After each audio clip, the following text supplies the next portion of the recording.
નમસ્કાર મિત્રો, અમારા વિડીયોમાં આપ સૌનું હાર્દિક સ્વાગત છે। મિત્રો, આજે આપણે વાત કરવાના છીએ જ્યારે વહુએ તેને બોજ માની ત્યારે ખુલ્યું એક ચોંકાવનારું રહસ્ય। શ્રીમતી કમલા એક ધૂંધળી સાંજે તેમના દીકરાના ઘરે પહોંચ્યા।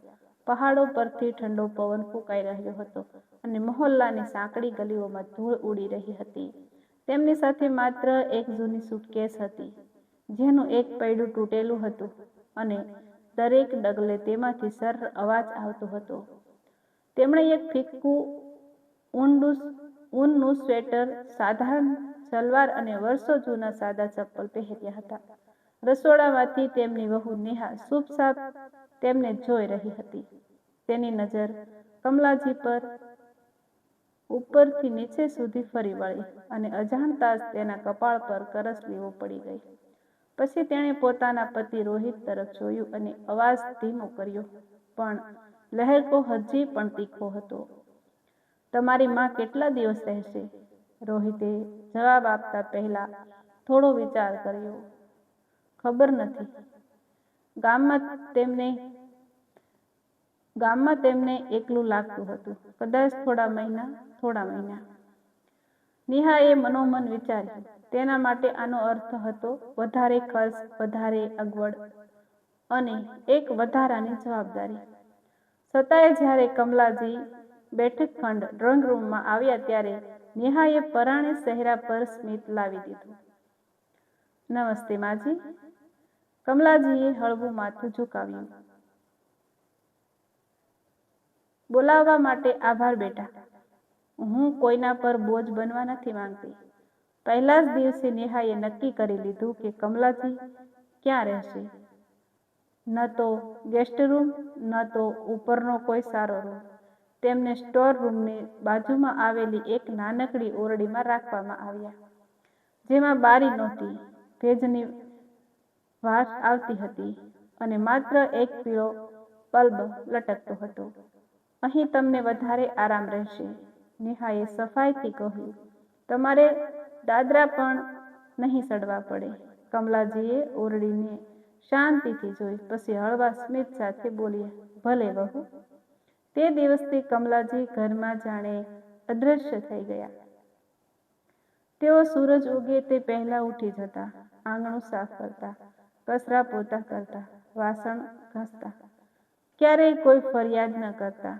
નેહાને આ બધું સ્વાભાવિક લાગવા માંડ્યું। જ્યારે ઘર ચમકતું દેખાતું, તે બસ એટલું જ કહેતી, અરે આજે પણ બહુ વહેલા ઉઠી ગયા। જમવાના ટેબલ પર પણ ભેદભાવ સ્પષ્ટ દેખાતો।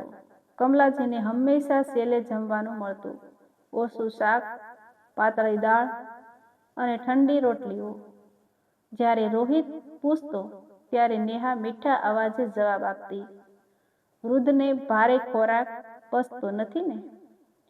રોહિત માથું હલાવી દેતો અને કમલાજી નીચે નજરે જમી લેતા। જ્યારે નેહા પોતાની સહેલીઓને બોલાવતી ત્યારે કમલાજીને આરામ કરવા માટે તેમના રૂમમાં મોકલી દેવામાં આવતા। માજી થોડીવાર અંદર જઈને સૂઈ જાઓ। માજી થોડીવાર અંદર જઈને સૂઈ જાઓ ને। મારી ફ્રેન્ડ થોડી મોડર્ન છે, નેહા ખચકાયા વગર કહી દેતી।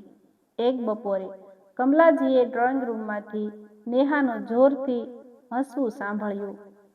કમલાજી પાણી પીવા માટે બહાર આવવા જતા હતા, ત્યાં જ તેમના પગ થંભી ગયા।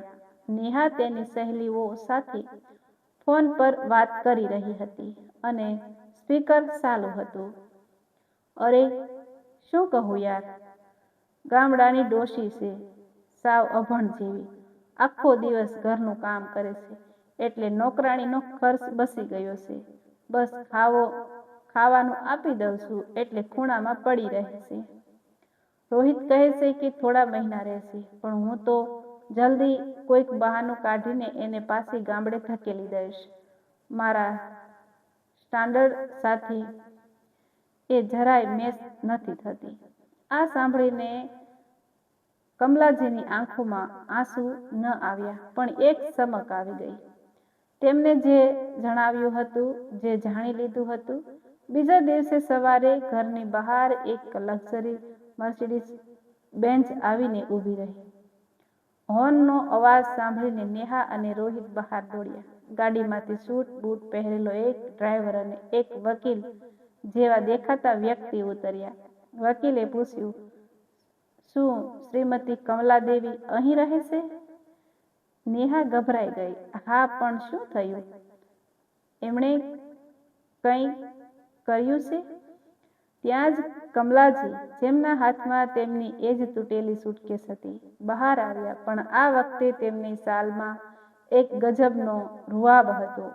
વકીલે કમલાજીને જોતા જ ઝૂકીને પ્રણામ કર્યા. મેડમ, તમારી સિટી સેન્ટરવાળી હોટલની ડીલ ફાઇલ થઈ ગઈ છે અને તમારા ઇન્ડસ્ટ્રીયલ પ્રોજેક્ટ માટે 50 કરોડનું ફંડ પણ મંજૂર થઈ ગયું છે. ગાડી તૈયાર છે, આપણે નીકળવું જોઈએ. નેહા અને રોહિતના મોઢા ખુલ્લા રહી ગયા.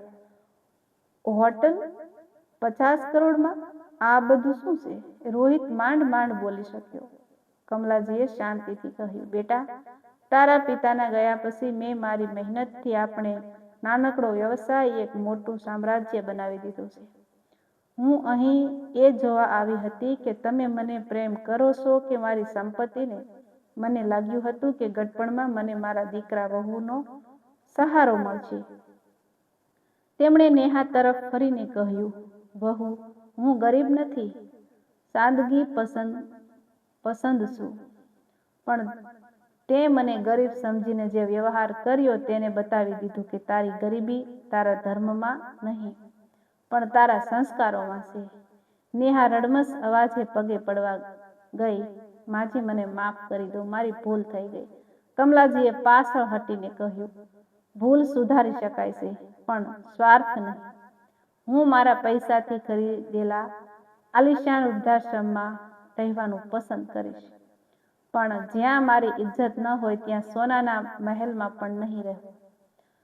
કમલાજી ડ્રાઈવર દ્વારા ખોલવામાં આવેલા દરવાજામાં બેસી ગયા અને ગાડી ધૂળ ઉડાડતી ત્યાંથી નીકળી ગઈ. નેહા અને રોહિતે ઉડતી ધૂળને જોતા જ રહી ગયા, જે હવે તેમના હાથમાંથી સરી ગયેલી કિસ્મત જેવી લાગતી હતી. વ્યક્તિના દેખાવ કે કપડાં જોઈને તેની કિંમત ક્યારેય ન આંકવી જોઈએ. સંબંધો પ્રેમ અને આદરથી ટકે છે, સ્વાર્થથી નહીં.